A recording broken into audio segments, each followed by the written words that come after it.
self-quarantine day 27. I've still not found a pizza Pringles. The only thing I could salvage is, caramel cheddar popcorn. Anyway, this is Snack Chats. I'm Snack Faith, and with me, as always, is Joe Rilla, your favorite Rilla.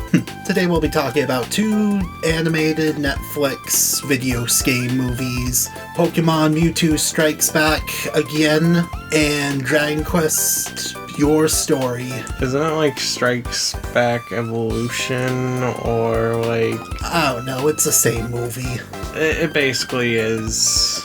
I guess since we're talking about Pokemon first, let's just jump into that. Ooh. I guess my thoughts on movie remakes is that I don't really think they're super necessary just because of the fact that with video games it makes sense. The technology's constantly evolving to a point where if you want to play some from a few generations ago, it'll be kind of rough. But with movies and shit like that, it's just video files. You can republish that as much as you want. Yeah. Like on DVDs, Blu-rays, and streaming services, etc., etc. There really isn't any point. And let's be honest, you always saw the Pokemon movie on DVD or Blu-ray at like your local Target. Why not have a fresh coat of paint on it? Give it a new price point tag. I guess just to say real quick, there aren't too many changes with this. Although this is probably an anniversary thing, don't quote me on that. So I have way more respect for this than like all the live-action Disney remakes where they pretty much try to quote-unquote fix any issues with the original. When there was really no issues to be had before. I don't really remember much from the first movie. I only remember watching bits and parts of it. I remember one time I caught the end on like HBO Family when I was like a really little kid, and the ending was making me cry, and my parents called me stupid because of that. I still remember the day when I went to a theater in a mall that turned into an all-female mall later down the line. The theater, like, they gave us like a pack of 3 cards. Did they do the Retro Mew cards, or was that like the second movie? I don't know. I honestly forget. My nostalgia for the Pokemon films was mostly like the second and like maybe third one. I remember playing the second one all the time when I was a kid. Really? Yeah, Pokemon the movie 2000, the one with Lugia. I remember only playing that a lot because I always kept on thinking it would be the first one, while my parents are just like, no, you got this one. And then eventually I got the first one. To talk more about Pokemon Mewtwo Evolution, Dragon Ball Evolution, what did you think of the animation this time around?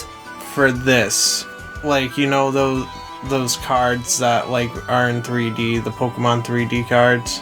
Yeah. Basically, I feel like they took that division and just told them to remake the movie. I felt like sometimes the animation was kind of stiff, especially in more slower scenes, but when they jumped into the action, it really revved up. This is sort of an odd comparison, but some of the fight scenes felt like really long Smash Bros. Trailers, especially in like the really bluish background of Mewtwo's castle. Yeah, that and, what is it, the Charizard battles?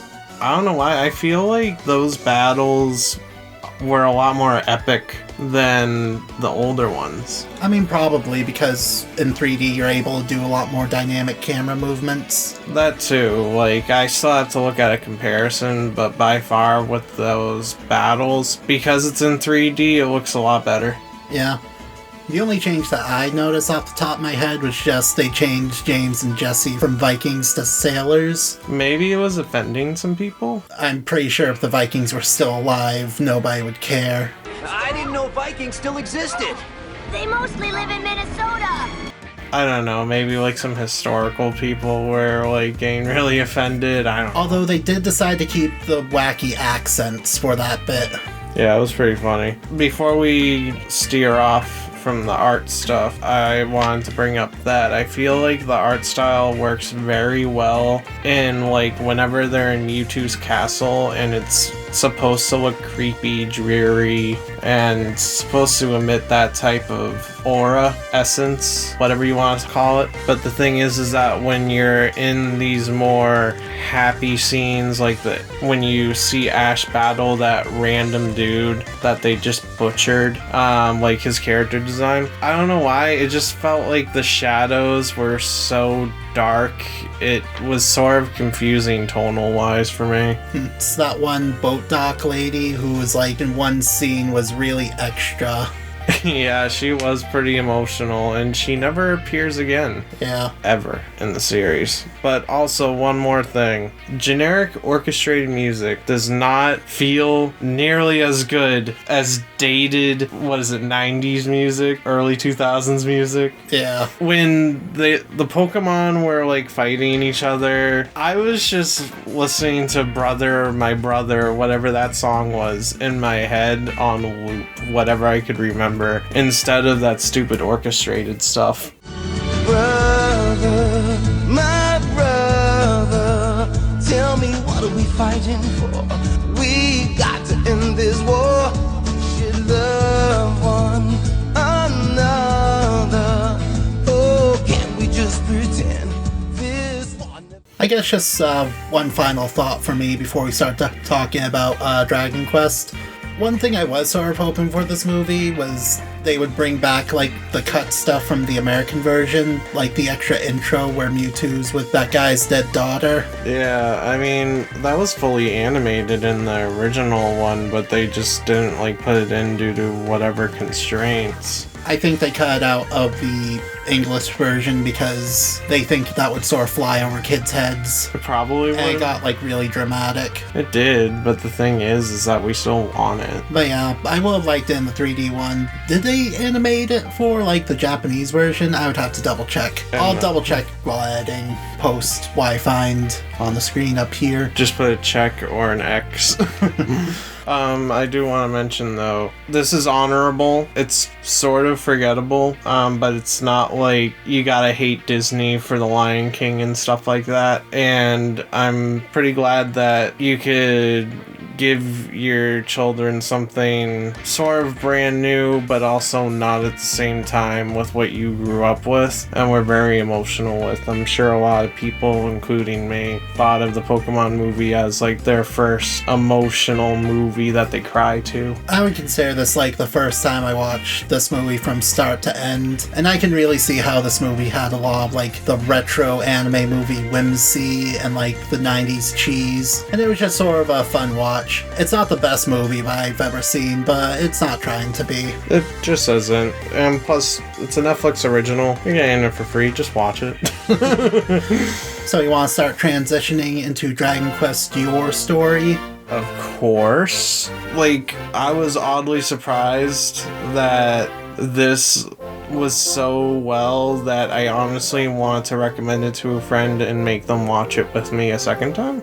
My history with Dragon Quest is that I only really played the spin-offs like the Slime Mori Mori games and Dragon Quest Builders. But just seeing like all the monsters like super detailed and listening to all the orchestrated music was really magical. It really was.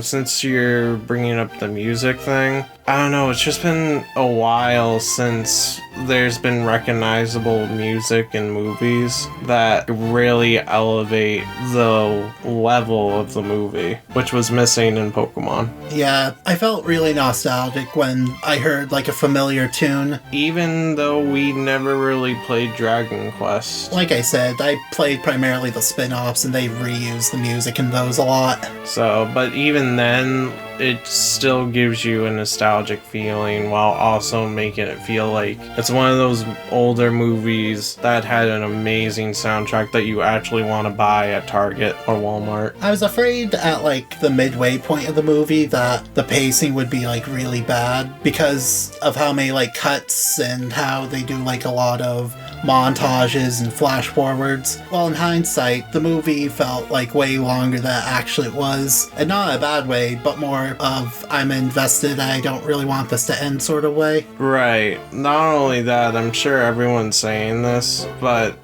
this movie's art style is basically what every anime that wants to go CG should go for, including the latest Pokemon movie in my opinion, but that's just an opinion for the Pokemon movie. As for myself, I do think that the visuals were really breathtaking. A lot of the character designs had that charming Toriyama look to it, and they add a ton of detail for a lot of the monsters. They looked really, like, menacing and crusty up close. Especially the main villain, like, oh my god, if I was a kid, that would be like, he's not even like a dorky villain, he's like legit, if you saw him, you would be terrified. Personality-wise, the villain was really campy, but just that design is really unsettling to look at. Which was sort of the point, I think, so that's not a downgrade. Yeah. Without going into spoilers, this Dragon Quest movie was more like a love letter. Yeah, even from,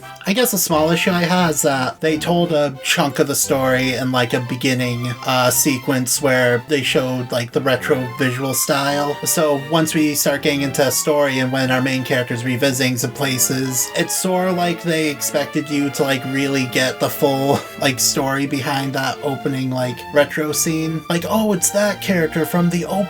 I'm like, oh yeah, that clod of pixels. Yeah. I remember the brave story that our main character had with them. Yeah. Coming from Americans. Nah, we know this was more for a Japanese audience, that Netflix just sort of was like, hey, this looks cool. I guess now we'll be diving into a lot of spoilers for this movie. Because that's where the meat of it is. Putting a spoiler warning up now, I would wholeheartedly recommend this movie. Go check out, it's on Netflix right now. And for anyone that's leaving, thank you for watching. Good night, good morning, whatever. We're basically doing a reactionary analysis to what happened because it was so amazing. Alright, spoilers up. The whole thing was a VR video game. What the hell? Where am I? 55 years. Not bad, Morty. You kind of wasted your 30s, though, with that whole bird-watching phase. Where's my wife? Morty. It was so thrown out of left field where... Okay, so what happened was, the city of Townsville was saved once again, but then out of nowhere, a giant, like, glob of Adam Sandler pixels come out of the sky. I wouldn't say Adam Sandler pixels. Well, I was referencing the movie Pixels. Shush. We don't mention that. And then we find out that there was a hacker that implanted a virus in this game, and that the entire time our main character was just some kid in a VR experience. That looks exactly like the hero, but in a normal, casual business attire. It was just a regular kid, and they, like, put his likeness into the game. Yeah, that could have been it. But yeah, that totally threw us off guard. And honestly, when it gives you a moment to, like, think what the hell is happening with the whole blocks that sort of look like pixels, but you can't really tell yet. So I was just like, oh damn, are they gonna be delving into, like, some type of glitch or something? And then when it actually like shows off the virus, I'm just like, wait, hold up. I wasn't serious here. I thought that would have been some magic or something, not a virus. It just threw everything out of left field. Kingdom Hearts wished they could be this esoteric. Oh my freaking god, the message it had, like, because of the shock value, it really hits. Fucking, that ending felt like a punch to a stomach, and then the message at the end felt like a punch to a face. I think that's the main intention, is that, like, oh, you thought this movie was just a love letter? No, this was more just so you people, you adults who grew up with Dragon Quest, don't have to feel bad about still liking it as an adult. So I guess just to explain the ending, there's a hacker that implants a virus, and the virus is just there to fuck everything up and send the message of, grow up, loser. I just assume it's some lowlife that's like, this is baby game, play shoot. Vinny, how come you play baby games?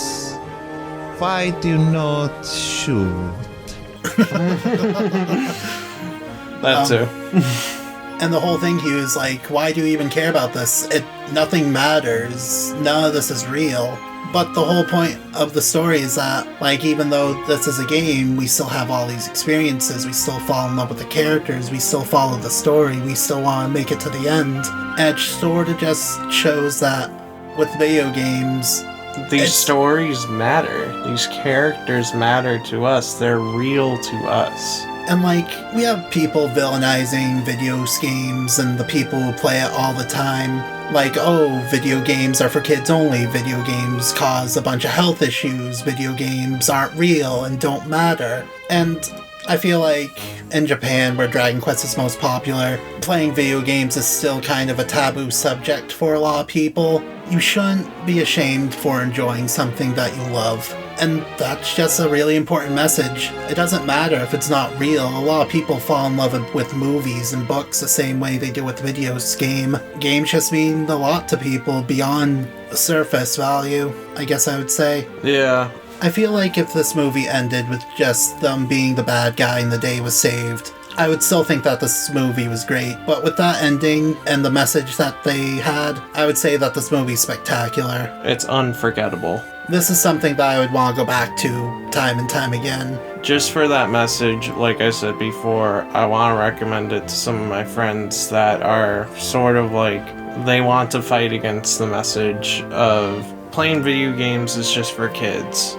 I guess I'll say that the next time I watch this movie, the shock of the twist won't hit as hard, but the message will still stay the same for me. And also just to look back at the wonderful art style. It's awe-inspiring by the style alone. Thank you again for watching Snack Mix. I'm Snackvic, that's Sharilla. Hi. Good night, good morning, whatever. Please like, subscribe, comment, anything helps, and we'll see you later. Aloha.